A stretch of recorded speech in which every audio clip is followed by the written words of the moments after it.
Well, we didn't get in on D-Day. See, we were in the 3rd Army. We crossed over in July, which is a month later. By that time, there were several 100,000 people holding the bridgehead. So we still landed on the beach, but we didn't have to fight our way on it. We were part of Patton's End. Did you ever see Patton? Oh yeah, he came and talked to us. He had the whole corps, and we all went down to a big area in southern England, and he gave us a speech. That's when he gave the speech, "You lucky sons of bitches."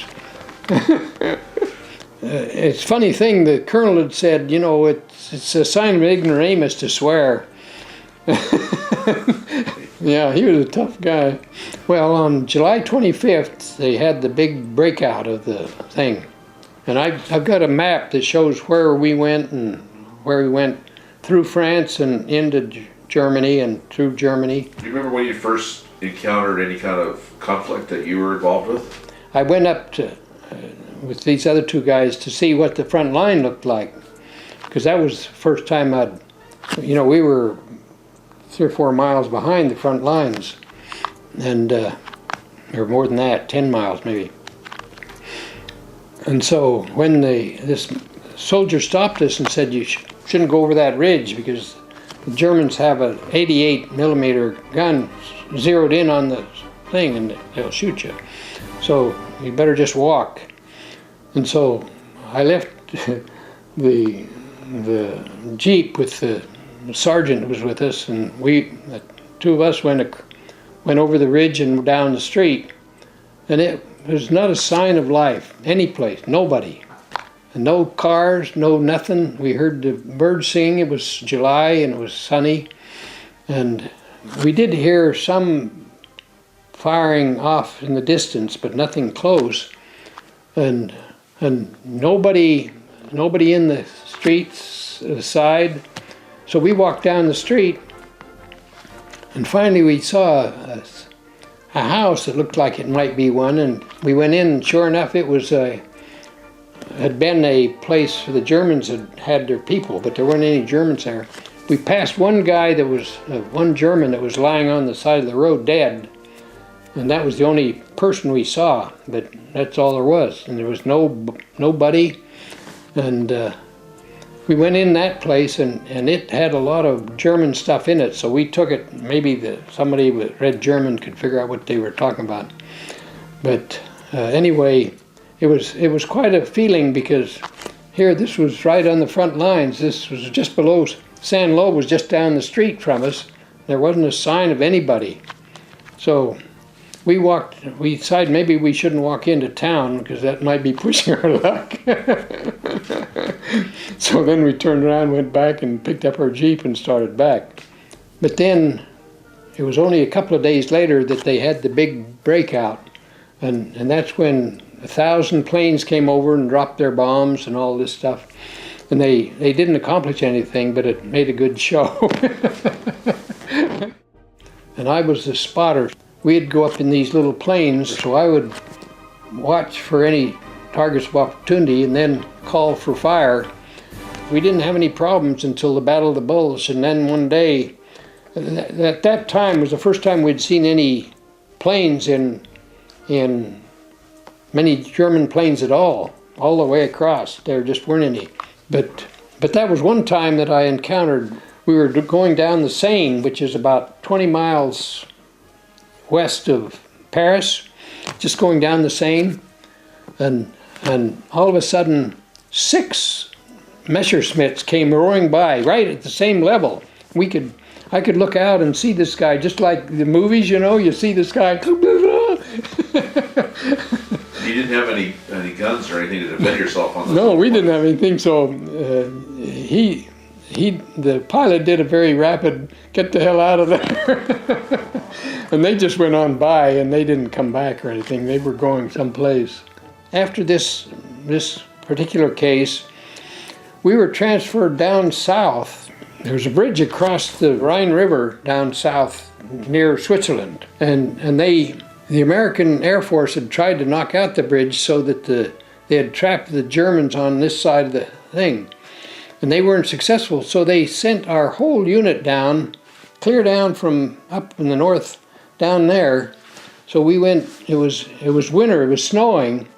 In fact, we got diverted and ended up in the hills in the snow. But at any rate, they sent us down to knock this out with these. We had some 240 millimeter howitzers, which are big weapons. and so as soon as we got down there, I went up to fire the mission on this bridge and knock it out. See, and it was a bridge about the size of the ones in San Francisco, you know, they're big bridges. And so I started adjusting the fire on it, and they did put the 240 millimeter on it. And so as soon as I started it, though, they started putting up fog around the bridge. It was just blotted out. But I continued to go through the motions and adjusted the fire on it and went into fire for effect in the whole thing.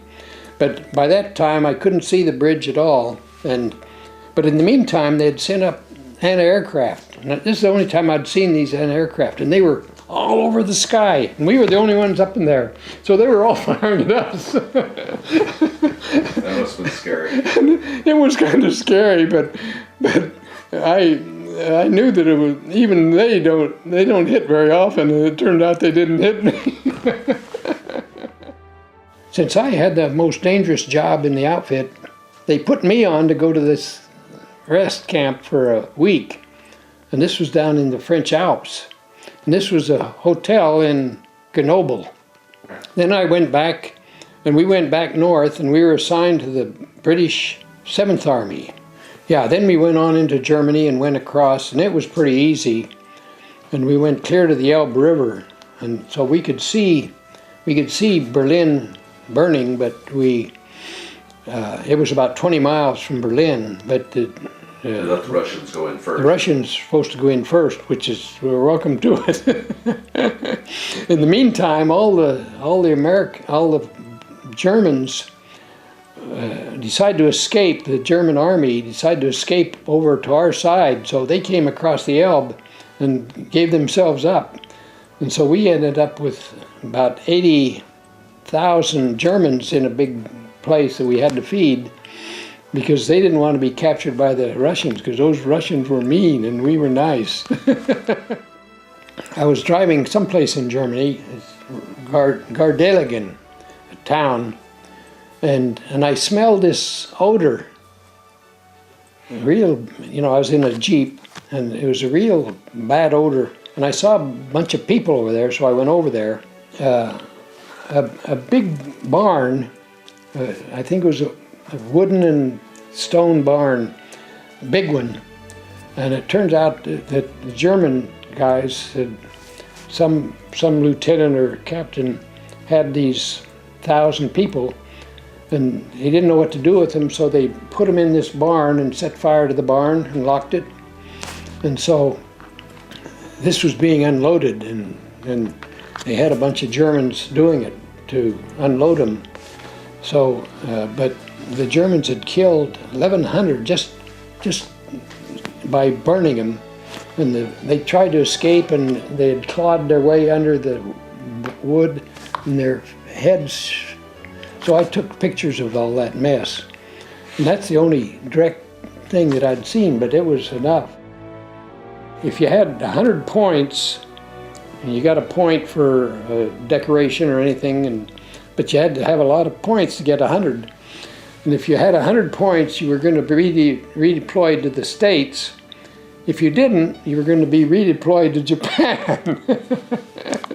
But see, this was still May, but by August, why, then the other war ended, and so, but I was already in this other unit, so that's the way I got home. Well, I got back in November, I think. I wanted to land close to where Maxine was. She was in Oklahoma. Then I called, and it turned out my wife was in Chicago.